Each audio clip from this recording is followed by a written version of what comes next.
Hello friends, Nayaswami Hriman here again. This is the third video, and it has to do, I will focus upon, the third stage of meditation, inner silence. Now, inner silence is, as I said at the end of the prior video, the fruit, the gift, the result of a focused practice in various techniques, whatever you happen to do. So you're constant in the second stage of focused concentration, or what I was calling aspirational meditation techniques. We are focusing our mind towards a particular internal object.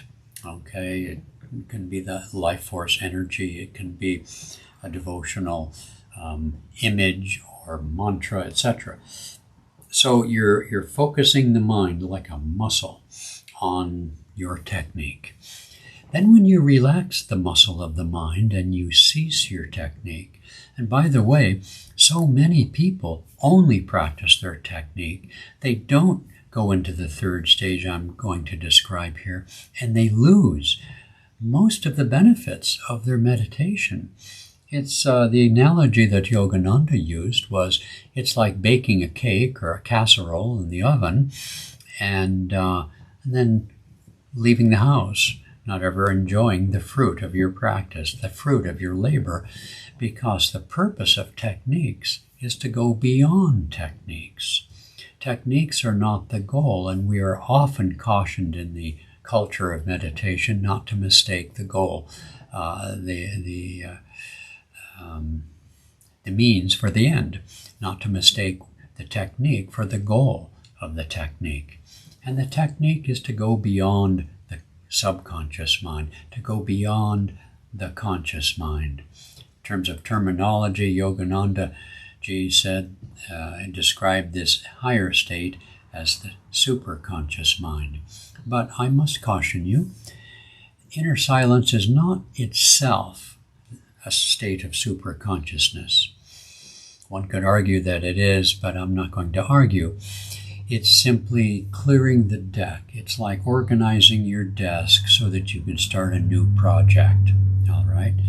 It's not always even necessary to be catapulted into superconsciousness that you experience inner silence.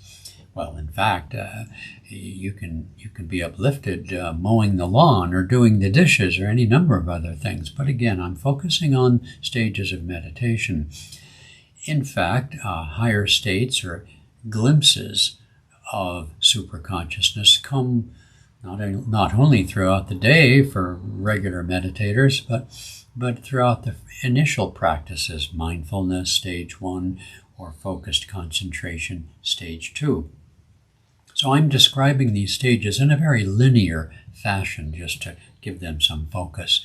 So in inner silence, ideally, our thoughts have gone to rest, and that's the time I see you best. And, it's always a mixed bag, just as life is a mixed bag of enthusiasm and despair or discouragement and all sorts of things. So at the end of our practices, we try to be silent. Some days that's very hard. It just doesn't come. Other days it does come. And there are ways to develop that ability of training the mind to relax into the present moment. And I often teach, and again, I risk getting into a tangent, so I'll just say briefly, if during the day you just practice stopping and being quiet, maybe before making a phone call or after making a phone call or after ending a particular project or email and before doing the next one, you look up, feel the heart and the breath quiet, let your mouth relax almost as if you're about to speak. So you practice silence. You're at a stop sign. Instead of fussing and fuming over the red light, you simply relax and enjoy the space between activities. Yogananda and others have described this state of meditation as a state between thoughts. And the goal here, if you want to call it a goal, It's not a goal in the sense that you can manufacture it, but the intuitive goal is to elongate, to widen, deepen the time and depth of the space between your thoughts. So, inner silence. Be still and know that I am God. And who does the I am refer to? A third person or the first person? You see, there's a deep message there. So in any case, with or without God, be still and simply know I am. Just that is to say, the I without your name, the I without your personality. I'm sure it's wonderful personality, but without that, you see.